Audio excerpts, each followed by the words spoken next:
سلامتی ہے ان آنکھوں پہ جو ہدایت پہ نظر جمائے بیٹھی ہیں، سلامتی ان کانوں پہ جو ذکر خیر کے منتظر رہتے ہیں، سلامتی ہی سلامتی ان قدموں پہ جو ہدایت کی راہ پہ گامزن ہے۔ السلام علیکم ورحمۃ اللہ وبرکاتہ۔ تمام تعریفیں خدائے بزرگ برتر کے لیے جو وحدہ لا شریک ہے، نہ کوئی ثانی ہے نہ کوئی ہمسر ہے۔ درود لا محدود محبوب رب الودود، راحت العاشقین مراد المشتاقین حضرت محمد مصطفیٰ، آپ کی آل پاک، آپ کے جانثار انصار اور اصحاب پر۔ عزیزان من، خواتین و حضرات، آپ دیکھ رہے ہیں الف لام میم۔ میں آپ کا میزبان محمد اویس ربانی آپ کو خوش آمدید کہتا ہوں، مگر دبے لہجے کے ساتھ، احترام کے ساتھ، تقدس کے ساتھ، یقین کے ساتھ، ایمان کے ساتھ۔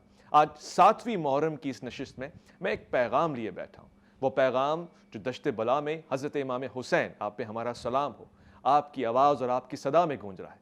وہ پیغام جو جناب زینب، آپ پہ ہمارا سلام ہو، آپ کی نگہبانی میں اس کی حفاظت کی جا رہی ہے۔ وہ پیغام حق کا پیغام، وہ پیغام الفلاح کا پیغام، اور وہی پیغام خیر کا پیغام ہے۔ میں آج بہت ہی خوبصورت مہمانوں کو تشریف لے کے یہاں بیٹھا ہوں، اور میرے ساتھ گفتگو کا عنوان بھی بہت پیارا ہے۔ میں چاہتا ہوں کہ آپ بھی اس میں شامل رہیں۔ آج جس عنوان کے اوپر ہم گفتگو کرنے لگے ہیں وہ ہے کربلا میں اصحاب رسول کا کردار، ان کے فرزندان کا کردار، حق اور باطل کی اس جنگ میں کس جگہ پہ کھڑے ہوئے ہیں اور کس طرح سے حمایت کر رہے ہیں، اور خاص طور سے حضرت امام حسین، آپ پہ ہمارا سلام ہو، آپ کا پیغام اصل ہے کیا۔ میں خوش آمدید کرنا چاہتا ہوں، آج پروگرام میں تشریف فرمائے بہت ہی پیارے شفیق مہربان، اپنے قیمتی وقت میں سے ہمیں وقت عنایت فرما رہے ہیں۔ میں علامہ باقر عباس زیدی کو خوش آمدید کہتا ہوں۔ السلام علیکم ورحمۃ اللہ۔ ساتھ ساتھ شامل گفتگو ہیں ہمارے ہر دل عزیز، بہت ہی پیارے گفتگو فرماتے ہیں، قرآن اور احادیث کی روشنی میں وضاحت فرماتے ہیں، علم و حکمت سے بھری گفتگو آپ کی ہوتی ہے۔ مفتی فضل سبحان صاحب، السلام علیکم ورحمۃ اللہ۔ وعلیکم السلام ورحمۃ اللہ۔ علامہ صاحب، سب سے پہلے تاریخ کے اس جھروکے میں جا کے ان سخت اور تلخ یادوں کو دہراتے ہوئے سمجھنا چاہتے ہیں کہ 7 محرم کربلا کی تاریخ میں کس دن کی علامت ہے، اور اس دن ہوا کیا، اور پھر آج جب ہم کھڑے ہیں تو پھر تاریخ کی کن شخصیات کو ہم آج یاد کرتے ہیں 7 محرم کی خصوصیت میں۔ بسم اللہ الرحمن الرحیم، وبہ نستعین، صلی اللہ علی محمد وآلہ الطاہرین۔ آپ نے فرمایا کہ تلخ یادیں، بہت ہی مناسب جملہ ہے، تلخ ہیں، لیکن یہ تلخیاں امام حسین علیہ السلام اور ان کے اصحاب نے معرفت کے ساتھ اور حق کو حقانیت سے پہچاننے کے ساتھ انجام دی ہیں۔ سبحان اللہ۔ ایسا نہیں ہے کہ وہ ایک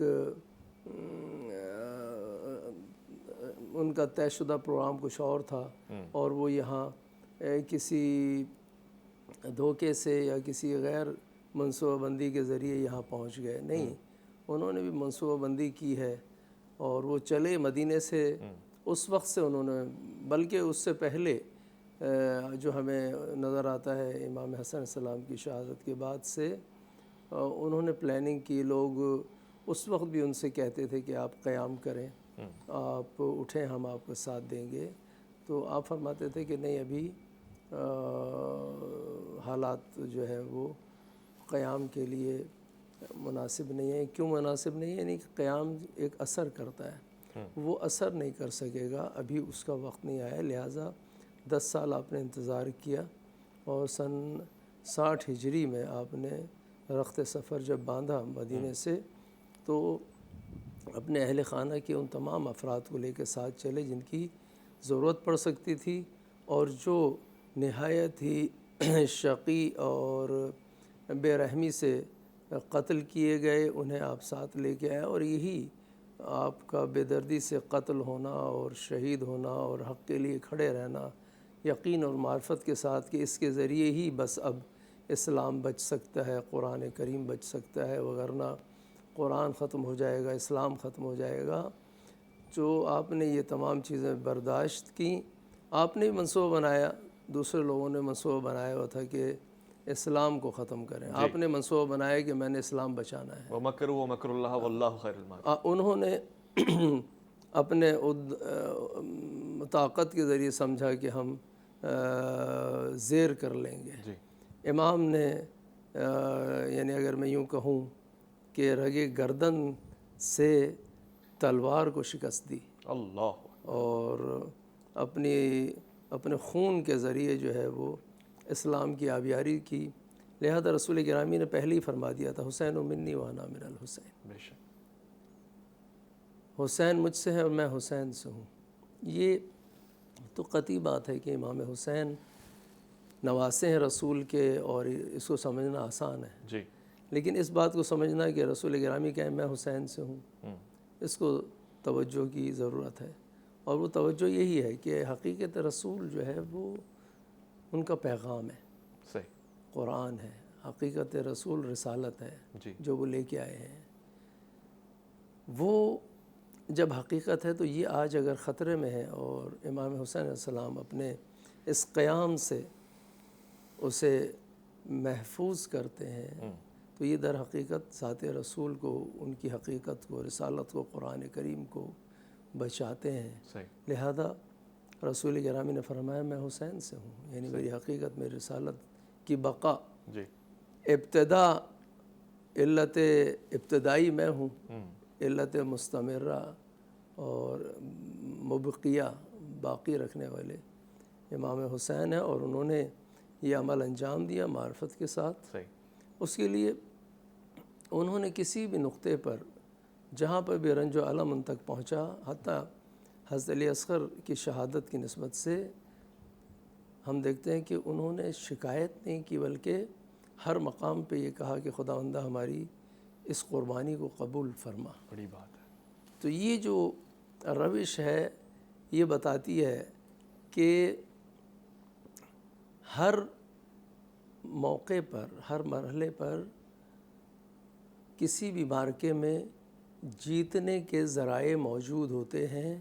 دیکھنا یہ ہوتا ہے کہ وہ جو اس معرکے میں داخل ہوا ہے وہ اس کی شناخت کرے کہ اس معرکے کو اس تعداد کے ساتھ کیسے جیتا جا سکتا ہے۔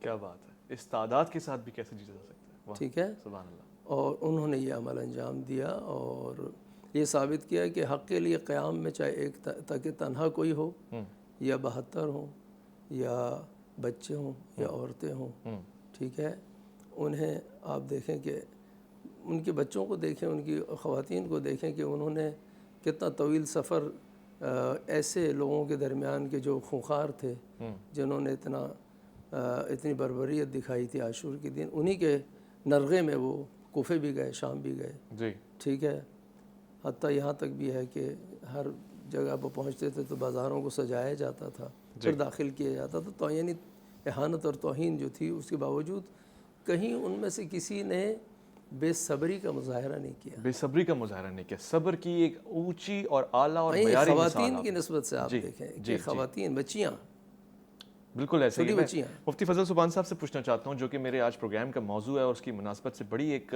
اہم گفتگو میں چاہتا ہوں ہو جائے، جو شاید تاریخی گفتگو بھی ہو۔ اصحاب رسول، اصحاب پیغمبر صلی اللہ علیہ وآلہ وسلم کا کیا کردار تھا کربلا کے معاملے میں؟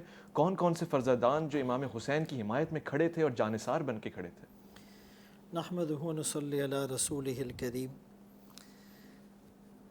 تمام ہی صحابہ کرام ہمارے لیے قابل احترام ہیں۔ کل وعد اللہ الحسنى، سبھی سے اللہ نے جنت کا وعدہ کیا۔ رضی اللہ عنہم ورضوا عنہ، سبھی کو اللہ نے اپنی رضا کا سرٹیفکیٹ دیا۔ اولئک هم الصادقون، اولئک هم الفائزون، اولئک هم المفلحون، اولئک هم المؤمنون حقا۔ اس طرح کے بہت سے تمغے امتیازات سے اللہ کریم نے نوازا۔ بے شک، حضرت حسین رضی اللہ تعالیٰ عنہ کی شان ہی کچھ نرالی ہے۔ سب سے اہم جو فضیلت ہے یا نسبت ہے کہ ان میں نبی کا لہو اور علی کا لہو دونوں شامل تھے، کیا بات ہے، اور صرف آقا کا لہو نہیں بلکہ آقا کا لعاب بھی شامل تھا۔ سبحان اللہ، یعنی 4 ہجری کو 3 شعبان میں جب ان کی ولادت ہوئی تو تحنیک بھی محمد الرسول اللہ صلی اللہ علیہ وسلم نے فرمائی۔ سبحان اللہ، پھر اس کے بعد کان میں اذان اور اقامت بھی، پھر بالوں کے برابر چاندی کا صدقہ کرنا بھی، پھر نام بھی محمد الرسول اللہ صلی اللہ علیہ وسلم نے رکھا۔ نبوت کی گود میں کھیلے، نبوت کے کندھوں پر سوار ہوئے، نبوت سے وضو کا، نماز کا طریقہ سیکھا. جی اور جس طرح روایات میں آتا ہے کہ حضرت حسن رضی اللہ عنہ اوپر کے حصے میں محمد الرسول اللہ صلی اللہ علیہ وسلم کے مشابہ تھے، تو حضرت حسین رضی اللہ عنہ وہ جسم کے نچلے اور دڑ میں جو ہے وہ رسول اللہ صلی اللہ علیہ وسلم سے انتہائی درجے کی مشابہت اور مناسبت رکھتے تھے. ملا علی قاری رحمۃ اللہ علیہ اور دیگر حضرات نے بڑا عجیب نکتہ لکھا. فرمائی یہ مشابہت ظاہری صرف نہیں تھی، یہ باطنی بھی تھی، اللہ، جسمانی بھی تھی، روحانی بھی تھی، ایمانی بھی تھی. یعنی صورت میں، سیرت میں، عادات میں، اطوار میں، تہذیب میں، تمدن میں، کردار میں، گفتار میں، وضو میں، نماز میں، تبلیغ میں، جہاد میں، چلنے میں، پھرنے میں، کھانے میں، ہر لحاظ سے محمد الرسول اللہ صلی اللہ علیہ وسلم کی ایک شبیہ اور تصویر حضرت حسن اور حسین میں نظر آتی تھی. یہی تو وجہ ہے کہ رسول اللہ صلی اللہ علیہ وسلم نے فرمایا حسین منی، کہ حسین مجھ سے ہے اور میں حسین سے ہوں. یعنی یہ میدان کربلا میں جو شہادت کا ایک بہترین مظاہرہ، یعنی کہ چشم فلک نے وہ نظارے نہیں دیکھے، تو یہ اسی گلشن اسلام کی آبیاری تو تھی. حق، سبحان یعنی اللہ. محمد الرسول اللہ صلی اللہ علیہ وسلم کے لائے ہوئے دین اور گلشن کی آبیاری انہی کے خانوادہ نبوت کے خون سے کی جا رہی. جی یعنی یہ قربانیاں، یہ مسلمانوں کے لیے بھی اس میں ایک مشعل راہ ہے، ایک نمونہ ہے، ایک سبق ہے، ایک سیکھنے کا ذریعہ ہے. صحیح.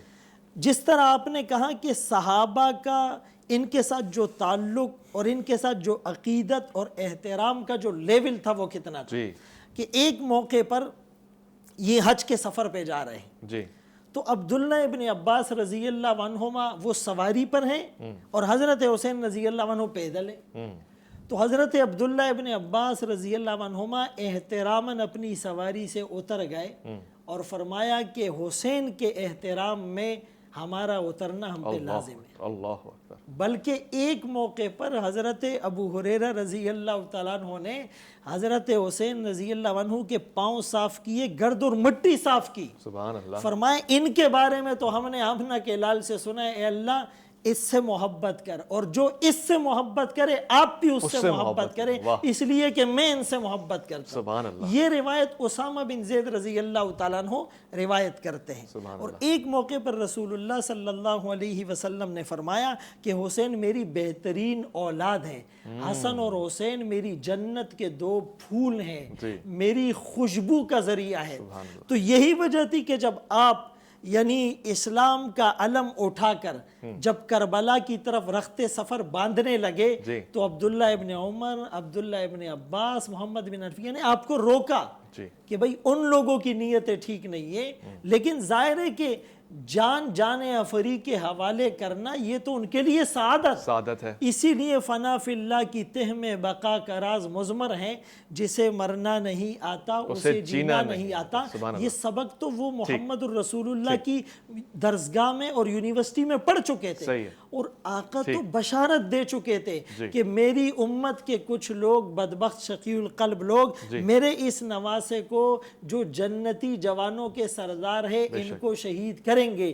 بلکہ آپ کو تو وہ مٹی بھی دکھائی گئی تھی. رسول اللہ صلی اللہ علیہ وسلم کا جوش غضب اس کو دیکھ کر اور بڑھ گیا تھا. لیکن سبق یہ ملا کہ وہ لوگ جنہوں نے خون دے کر پھولوں کو رنگت بخشی ہے، دو چار کو دنیا جانتی ہے، گمنام نہ جانے کتنے. گمنام نہ جانے کتنے ہیں خوبصورت. مگر آج ہم ان کا ذکر کر کے کوشش کریں کہ گمنام نہ رہنے دیں تاریخ کے ان پہلو کو. ایک مختصر وقفہ ہے، لوٹ کر آئے گا الف لام میم میں، آپ کا انتظار رہے.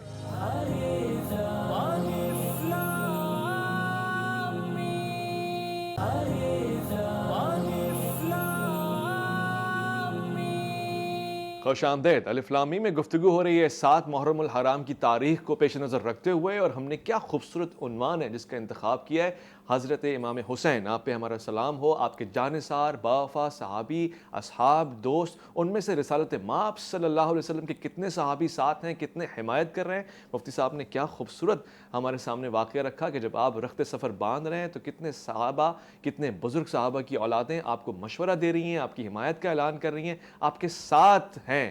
میں علامہ صاحب سے پوچھنا چاہتا ہوں، وہ جو سفر کا آغاز ہوا اور اس کے آخر تک، انتہائی سفر تک، کن کن افراد نے امام کی خدمت کی، امام سے جو وعدے نبھائے، اور کن کن افراد کا تعلق صحابہ رسول سے تھا؟ دیکھیے بہت سارے لوگ جو مدینے سے آپ چلے ہیں تو انہوں نے مدینے میں چاہا کہ آپ نہ جائیں، لیکن آپ نے حتیٰ ام المومنین جناب ام سلمہ سلام اللہ علیہ، انہوں نے بھی وہ مٹی بھی دکھائی اور کہا کہ یہ روایت میں نے سنی ہے اور آپ نہ جائیں۔ تو امام حسین السلام نے فرمایا کہ یہ کام مجھے انجام دینا ہے، جی، یہ میری ذمہ داری ہے۔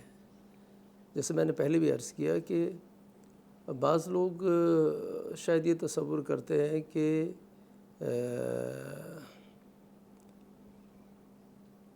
جو ایک ظاہری تجزیہ ہوتا ہے حالات کا، ٹھیک ہے، اس سے ہٹ کر کوئی ایک مثلاً الہامی عمل ہے جو امام نے انجام دیا، کوئی نہیں جانتا تھا مثلاً اس کے نتائج کیا ہوں گے۔ جی، نہیں، ایسا نہیں ہے۔ اچھا، ہاں، امام علیہ السلام نے یہ تمام چیزیں ظاہری طور پہ پروف کی ہیں۔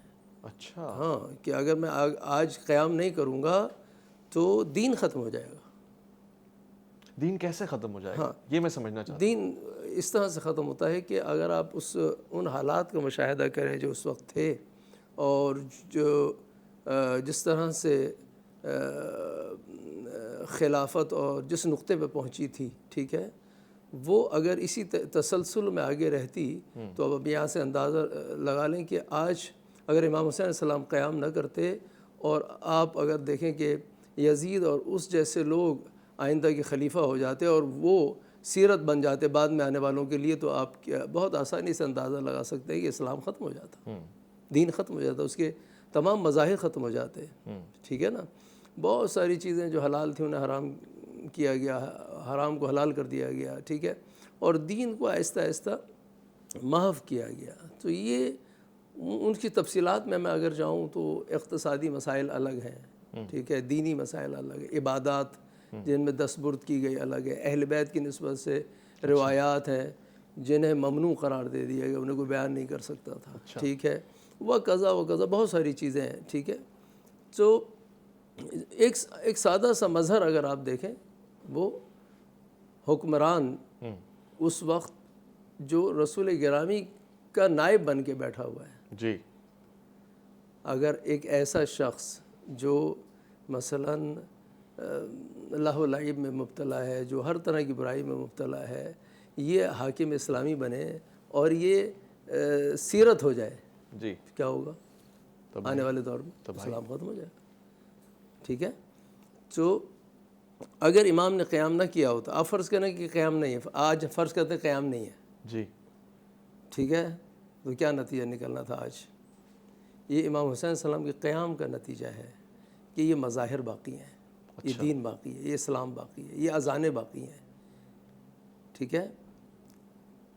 ایک شخص ہے ابراہیم ابن طلحہ، اچھا، وہ امام زین العابدین علیہ السلام سے دربار شام میں اس نے سوال کیا کہ آپ کے بابا شہید ہو گئے، قتل ہو گئے، مارے گئے، اور انہوں نے بیعت نہیں کی، تو جس مقصد کے لیے وہ آئے تھے کربلا اور شہید ہو گئے، وہ کامیابی حاصل ہوئی اس میں یا نہیں ہوئی؟ صحیح، کامیاب ہو گئے؟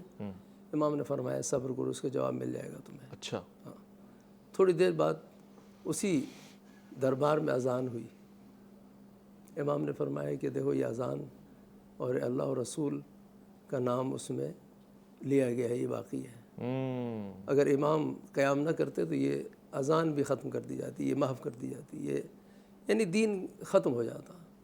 تو بہت سارے ایسے لوگ ہیں جنہوں نے آپ کا ساتھ دیا، جیسے ہمارے فاضل برادر نے عرض کیا کہ روکا، بہت سارے لوگوں نے مشورہ دیا کہ آپ نہ جائیں، جی تو یہ مشورہ مدینے میں بھی دیا گیا، یہ مشورہ مکے میں بھی دیا گیا. جی جناب عبداللہ ابن عمر نے مشورہ دیا، جناب عبداللہ ابن عباس نے مشورہ دیا کہ آپ نہ جائیں. حتیٰ عبداللہ ابن عباس، حضرت عبداللہ ابن عباس نے یہ بھی کہا کہ آپ اگر جاتے ہیں تو جائیں.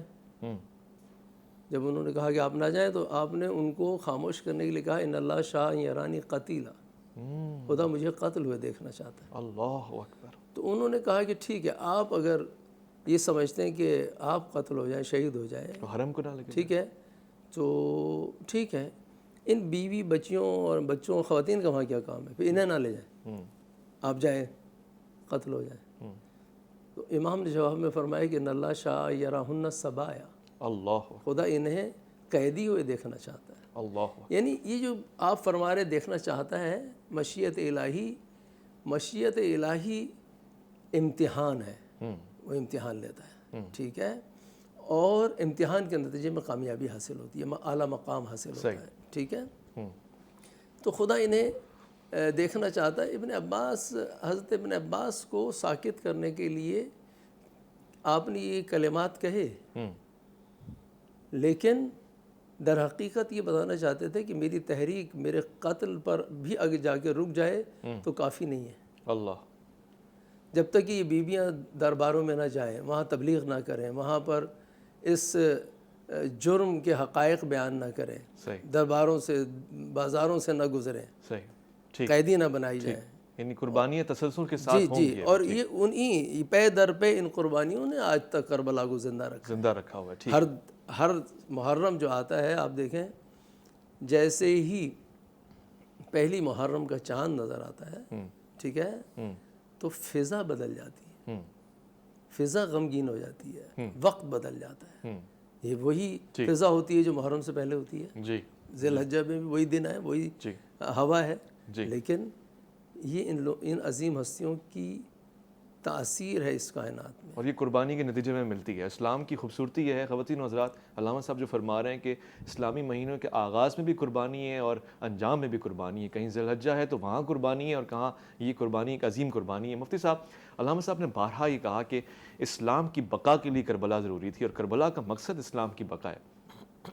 میں یہ سمجھنے کے لیے پوچھ رہا ہوں طالب علم کی حیثیت سے کہ اسلام تو اس وقت بڑی وسعت کے ساتھ پھیلا ہوا تھا. خلیفہ وقت کی جو سرحدیں تھیں وہ بہت دور تک پھیلی ہوئی تھیں، روم اور فارس تک. تو پھر اسلام تزلزل کا شکار کب ہو سکتا تھا اور کیسے ہو سکتا تھا، اور پھر کیوں ضروری تھا کہ اس میں تبدیلی کی جائے؟ دیکھیں، مصائب اور سازشیں وہ حضرت عثمان رضی اللہ تعالیٰ عنہ کے دور سے شروع ہو چکی تھی. اور یہ مستند حدیث ہے کہ رسول اللہ صلی اللہ علیہ وسلم جب باغ میں تشریف فرما تھے، حضرت ابو بکر، حضرت عمر، حضرت عثمان ابن عفان رضی اللہ عنہم یکے بعد دیگرے آئے، تو آقا نے یہ الفاظ فرمائے تھے خادم کو افتح لہ وبشرہ بالجنہ. لیکن حضرت عثمان کے آنے پر کہا تھا افتح لہ وبشرہ بالجنہ علی بلوی تصیبہ، مصیبتیں ہیں، کہ تکالیف. دروازہ کھولیے، جنت کی خوشخبری دیجئے، لیکن مصائب کے ساتھ، سازشوں کے ساتھ جن کا سامنا کرنا پڑے گا. ایک حدیث میں یہ بھی الفاظ ہے کہ حضرت عمر رضی اللہ عنہ کے بارے میں فرمایا تھا کہ ان کا دروازہ توڑا جائے گا، یعنی خلافت کا دروازہ. اور یہ جو فتنے رونما ہوں گے تو یہ تا قیامت جاری رہیں گے. اب یہ حضرت حسین رضی اللہ عنہ چونکہ رسول اللہ صلی اللہ علیہ وسلم پیشن گوئی بھی فرما چکے، اور ان کے زمانے میں بلکہ حضرت علی رضی اللہ عنہ کے زمانے میں بھی سازشیوں نے بھرپور کردار ادا کیا حضرت علی رضی اللہ تعالیٰ عنہ کے خلاف. لیکن ان کی جرت، ان کی استقامت، ان کی فہم و فراست، ان کی بصیرت، ان کی جو ہے دوراندیشی، اس کی وجہ سے ان کو زیادہ پنپنے کا موقع نہیں ملا. اور یہ جو حضرت حسین رضی اللہ عنہ نے قیام فرمایا تھا، تو یہ دین کی بقا اس لیے ہے کہ رسول اللہ صلی اللہ علیہ وسلم کا فرمان ہے افضل الجہادی من قال کلمت حق عند سلطان جائر. سب سے افضل جہاد ظالم جابر بادشاہ کے سامنے حق گوئی کرنا. حق گوئی کرنا یعنی اس زمانے میں حضرت حسین رضی اللہ عنہ نے دیکھا کہ بھئی اگر ظلم و بربریت ہو رہی ہے، آگے اسلام کو نقصان پہنچ سکتا ہے، تو میں نے اپنی جان کی یا اپنے اہل و عیال کی پرواہ نہیں کرنی ہے. صحیح. میں نے ان کے خلاف سیسا پلائی ہوئی دیوار بننی ہے. تو یہ جو حالات تھے یہ ایک تسلسل سے چلے آ رہے تھے اور آج تک بلکہ قیامت تک چلے رہیں گے. اس لیے کہا ستیزہ کار رہا ہے ازل سے تا امروز، چراغ مصطفی سے شرار بو لہبی.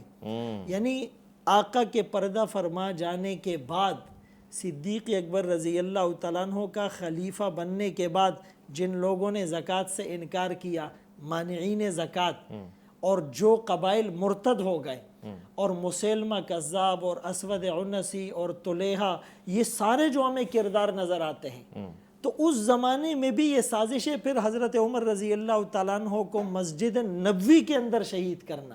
آپ اندازہ لگائے کہ ابو لؤلؤ فیروز مجوسی، پھر حضرت عثمان ابن عفان رضی اللہ عنہما کا محاصرہ کرنا، اور قربان جاؤں حضرت حسن اور حسین رضی اللہ عنہما پر کہ حضرت عثمان کی حفاظت اور پہرہ دینے والے یہ شہزادے تھے، اور انہوں نے اپنی جان کو خطرے میں ڈال کر آخر وقت تک جو ہے وہ دفاع کیا اور جہاد کیا. چونکہ یہ بہادری، یہ شجاعت، یہ تو سب سے زیادہ اگر کسی میں ہو سکتی ہے خانوادہ نبوت میں ہو سکتی ہے. بے شک بے شک. تو یہ حضرت حسین رضی اللہ تعالیٰ عنہ ساری چیزوں کو دیکھ رہے تھے اپنی دوراندیشی، اپنی فراست ایمانی کی وجہ سے کہ اتقوا فراست المومن فإنہ ینظر بنور اللہ. اور پھر وہاں پر جاتے ہوئے جب انہوں نے صحابہ نے روکا لیکن پھر بھی وہ گئے.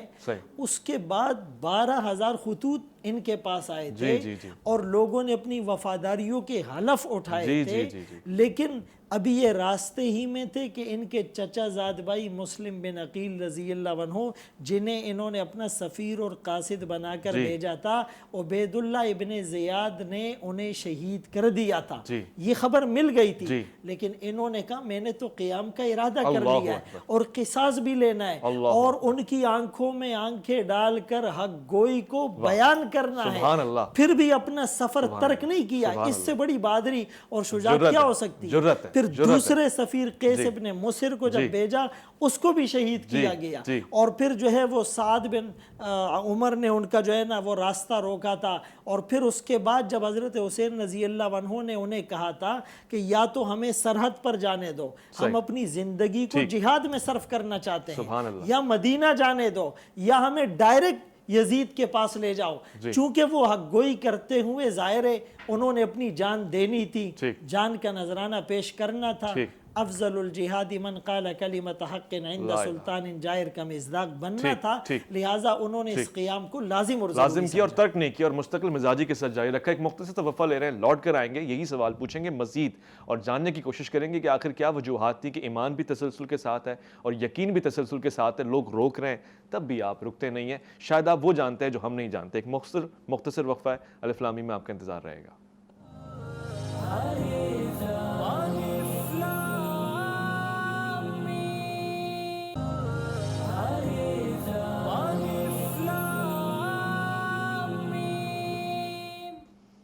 خوش آمدید. میں ایک سوال پوچھنا چاہتا ہوں طالب علم کی حیثیت سے، کیونکہ ہم 7 محرم کے پس منظر میں گفتگو کر رہے ہیں. کہتے ہیں کہ دوست وہ ہوتے ہیں جو مشورہ دیتے ہیں، مگر بہترین دوست وہ ہوتے ہیں جو ساتھ دیتے ہیں مشکل وقت میں بھی.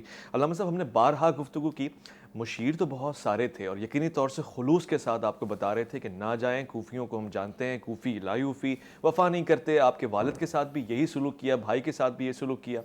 مگر وہ افراد کتنے تھے جو جانتے تھے کہ آگے مشکل ہے اور کہہ رہے تھے کہ ہم آپ کے ساتھ ہیں، جیسی بھی صورتحال ہے اپنی جانوں کا نذرانہ پیش کریں گے؟ آپ نے بار بار ایک چیز کا تذکرہ 7 محرم کی ایک مناسبت ہے، اس کو بھی عرض کر دوں، پھر آپ کے سوال کا جواب دیتا ہوں. وہ یہ کہ کربلا میں 7 محرم کو معروف یہ ہے کہ پانی بند کیا گیا، اور یہ 7 محرم کا دن اس لیے اہمیت کا حامل ہے.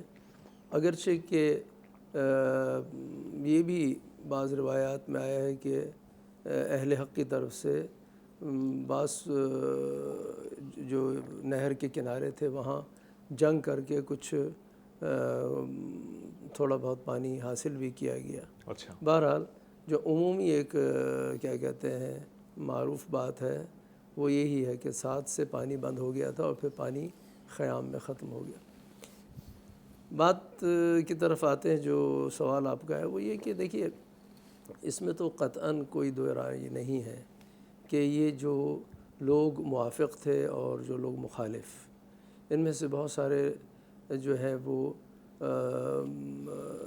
صحابی بھی تھے اور صحابیوں کے بعد تابعی تھے، ٹھیک ہے، جو میدان میں آئے، اور جو کوفے سے لوگ آئے ہیں اس میں مخالف بھی ہیں مؤلف بھی ہیں، یعنی امام کا ساتھ دینے والے بھی جو اصحاب ہیں 72 میں سے وہ زیادہ تر کوفے کے ہی ہیں۔ اچھا، جی ہاں، تو یہ جو کہا جاتا ہے کہ کوفی لا یوفی، یہ اس اعتبار سے کہ وہ جو 18,000 لوگ تھے، ٹھیک ہے، وہ نہیں آئے، وہ لشکر نہیں آیا، انہوں نے ساتھ نہیں دیا، امام کوفے نہیں پہنچ سکے۔ مسلم ابن عقیل رضوان اللہ تعالیٰ علیہ رحمۃ اللہ علیہ کو شہید کیا انہوں نے، ہانی ابن عروہ کو شہید کیا، اور اسی طرح سے ایک اور صحابی ہیں ان کو دربار میں شہید کیا گیا، ظاہراً ارقم، زید بن ارقم کے فرزند تھے۔ اچھا، یہ کئی لوگ وہاں پر شہید ہوئے ہیں، اور ایک ہوتا ہے نا بغض اور کینہ، جی، کہ جس میں اگر آپ کسی کو قتل بھی کر دیں پھر اسی لاش کو چھت سے گرائیں اور اس کو کوچے میں اور بازاروں میں گھمائیں، جی، جناب مسلم کے ساتھ ہی کام کیا گیا۔ بہرحال اللہ، تو کہنے کا مقصد یہ ہے کہ مکے میں بہت سارے لوگوں نے آپ کو روکا، اچھا، لیکن آپ نہیں رکے، یہاں تک کہ روایات سے یہ ثابت ہے کہ بعض اصحاب نے امام حسین علیہ السلام کے سینے کے بوسے لیے، اللہ اکبر، گلے کے بوسے لیے۔ جب آپ نے فرمایا کہ یہ کام کیوں کر رہے ہیں تو کہا کہ روایت ہم نے سنی ہے کہ اس کے اوپر خنجر چلے گا، اس کے اوپر گھوڑے دوڑیں گے، یعنی یہ ایک امر معروف تھا وہاں اس وقت، ان سب کو معلوم تھا کہ بس امام حسین علیہ السلام نے جو قیام کیا ہے وہ ایک کہتے ہیں کہ بس علم الہی میں تھا، یا یہ کوئی جبر نہیں ہے، اچھا، اس لیے کہ ہر چیز علم الہی میں ہے، میں یہاں بیٹھا ہوں یہ علم الہی میں ہے، لیکن میں اپنے ارادے سے یہاں آیا ہوں، اختیاری ہے، صحیح، ٹھیک ہے۔ خداوند عالم کا علم اس کے ارادے سے جدا نہیں ہے، صحیح، خداوند عالم کا ارادہ یہ کہ میں اختیار کروں، ٹھیک، اس کے علم میں بھی ہے، اس کی ذات میں علم بھی، وہ عالم بھی ہے اور وہ مرید بھی ہے، اس کا ارادہ بھی ہے کہ میں انتخاب کروں۔ صحیح، امام حسین السلام کی تمام مناظر حضرت آدم کو بتائے گئے ہیں، جی، روایات میں ہے، جی، تمام انبیاء کو بتائے گئے ہیں، اچھا، یہ کربلا کا منظر انہیں بتایا گیا۔ اس کا معنی یہ نہیں کہ امام حسین السلام مجبور تھے یہاں آنے کے لیے، اچھا، وہ اپنے اختیار سے آئے، حالات کے تحت انہوں نے صحیح، یہ فیصلہ کیا کہ مجھے قیام کرنا، لہذا جن لوگوں نے بھی مشورہ دیا مکے میں کہ آپ نہ جائیں، آپ نے ان کو جواب بھی دیا، بلکہ آپ نے اہل بصرہ کے نام وہاں سے خط لکھا، ٹھیک، اہل کوفہ کے نام خط لکھا، ٹھیک، اور ان لوگوں کو اپنی مدد کے لیے بلائے، اتمام حجت کیا۔ اچھا، ایسا نہیں ہے کہ کوئی یہ کہے کہ ہمیں پتہ ہی نہیں تھا، ہاں ہمیں پتہ ہی نہیں تھا، نہیں، امام حسین علیہ السلام نے سن 58 ہجری میں منہ میں خطبہ دیا، بہت معروف ہے خطبہ منہ، ٹھیک ہے، اس میں اس وقت کے جتنے علماء تھے اور اصحاب تھے انہیں بلایا، اور اس وقت عالم اسلام کی جو کیفیت ہے، حالات ہیں، انہیں بیان کیا، اتمام حجت کیا ہے کہ اگر ان حالات میں خاموش رہا گیا تو دین ختم ہو جائے گا۔ ٹھیک، میں اس پہ بات کرنا چاہتا ہوں، خطبہ منہ کے حوالے سے بھی ایک اور پروگرام نے ترتیب دے رکھا ہے۔ مفتی فضل سبحان صاحب، ہم چونکہ تسلسل میں گفتگو کر رہے ہیں اور بار بار یہ کہہ رہے ہیں کہ یہ جو گھڑی ہے اسلام پہ، یہ مشکل کی گھڑی ہے، اس کا آغاز پہلے سے ہو چکا تھا مگر اب یہ اپنی انتہا کے اوپر ہے۔ ایک پل کے لیے میں سوچتا ہوں کہ اس بار تکلیف دینے والے وہ لوگ ہیں جو شاید آپ کے مقام سے آشنا نہیں ہیں، شناسائی نہیں ہے کہ یہ نواسہ رسول ہیں، یہ سچ بول رہے ہیں، حق بول رہے ہیں، یا وہ لوگ ہیں جن کو دنیا پرستی نے اس قدر ڈبو دیا ہے مفاد میں کہ اب ان کو نظر نہیں آ رہا حق و باطل میں فرق کیا ہے؟ وجہ کیا ہے کربلا کے قیام کی؟ میرے خیال میں ان الشیطان للانسان عدو مبین، جو لوگ حضرت حسین رضی اللہ تعالیٰ عنہ کے خلاف سفارا ہوئے اور پھر دھوکے سے انہیں بلوایا، اور پھر جو ہے وہ بیچ راستے میں اگر ساتھ چھوڑا یا ان کے خیموں کے اگر محاصرے کیے یا ان پر اگر پانی بند کیا یا نواسہ رسول، یہ علم تو سب کو تھا، خانوادہ نبوت کے یہ گلشن کے پھول ہے یہ بھی سب کو پتہ تھا، سیدہ شباب اہل الجنہ، جنت کے جوانوں کے سردار ہے یہ بات بھی معروف تھی، ریحانۃ النبی، نبی نے اپنے 2 پھول فرمایا، اپنے کندھوں پر سوار کیا، اپنی پیٹھ پر سوار کیا، اور خطبہ چھوڑ کر آپ نے انہیں گود میں بٹھایا، فرمایا حسین مجھ سے، میں حسین سے ہوں، میری بہترین اولاد ہیں۔ یہ ساری باتیں سامنے ہونے کے باوجود بھی اگر کوئی ان کے مقابلے میں آئے تو میرے خیال میں شقاوت اور بدبختی کی انتہا کو وہ چھو رہے تھے، اور ان کی قسمت میں یعنی جہنمی ہونا لکھ دیا گیا تھا۔ حضرت حسین رضی اللہ تعالیٰ عنہ نے اس وقت بھی، یعنی یہ جو 72 افراد ہم کہتے ہیں نا، تو اس میں بچے بھی ہیں، عورتیں بھی ہیں، لیکن پھر بھی آپ نے ساری رات، یعنی محاصرہ ہوا ہے، اور جو ہے وہ اسلحہ بردار، وہ چاروں طرف کسی بھی وقت حملہ کرنے کی پوزیشن میں اور حکم کے انتظار میں ہیں، اس کے باوجود حضرت حسین رضی اللہ عنہ کا پرجوش خطبہ دینا اور انہیں جہاد کے لیے تیار کرنا اور جان کے نذرانے پیش کرنے کے لیے انہیں آمادہ کرنا، اور پھر صبح صفے بنا کر مقابلے میں آنا، یعنی یہ ساری باتیں اس بات کو انڈیکیٹ کرتی ہیں کہ نہ مسجد میں، نہ مندر میں، نہ بیت اللہ کی دیواروں کے سائے میں نماز عشق ادا ہوتی ہے تلواروں کے سائے میں، الجہاد ماضٍ الی یوم القیامہ، یعنی وہ جہاد ہمیشہ زندہ رہے، خود اس میدان جہاد میں اتر کر اور اپنی جرت اور جمع مردی سے رہتی دنیا کو ایک پیغام دیا۔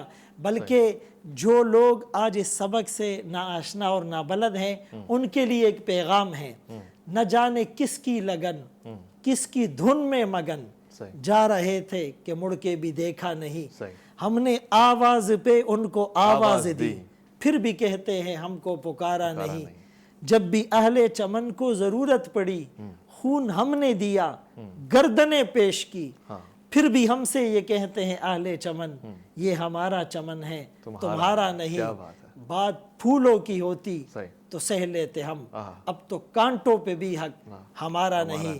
ہم ان کی شہادت کو، ہم ان کے جتنے بھی رفقا تھے ان سب کو دل کی گہرائی سے سلام پیش کرتے ہیں، اور انشاءاللہ ان کا یہ سبق اور ان کا یہ جذبہ جہاد اور جواں مردی کا دیا ہوا درس انشاءاللہ آج بھی ان کے متبعین، ان کی آل اور اولاد یاد رکھیں۔ انشاءاللہ بہت بہت شکریہ مفتی فضل سبحان صاحب آپ کا، بہت بہت شکریہ علامہ باقر عباس زیدی صاحب آپ کا، خواتین و حضرات آپ کا بھی شکریہ ادا کروں گا، مگر ایک سوال جو دل میں رہ گیا اور وقت کی کمی کی وجہ سے پوچھ نہیں سکا، کوشش کروں گا اگلے پروگرام میں پوچھوں ضرور، مگر یہ سوال آپ کے سامنے رکھ رہا ہوں، پانی بند کر دینا کون سی اخلاقی اقدار ہے؟ کیا اسلام کی کوئی ایسی روایت ملتی ہے کہ سیرت مصطفیٰ صلی اللہ علیہ وآلہ وسلم میں کوئی ایسا نمونہ ملتا ہے؟ اور اگر نہیں ملتا تو پھر یہ اس بات کا واضح ثبوت ہے کہ جو بھی پانی بند کر دے اور اپنے مہمانوں کو محروم رکھے اس کا اسلام سے کوئی تعلق نہیں ہے۔ ابھی کربلا کا قیام اور پھر شہادتوں کا ہونا بہت دور کی بات ہے، مگر انداز بتاتے ہیں کہ ایمان کی صورتحال کیا ہے۔ اپنا بہت خیال رکھیے گا، اپنے سے بڑھ کے خیال رکھیے گا، ملک پاکستان کا، اللہ کے فرمان کا، اللہ کی امان میں۔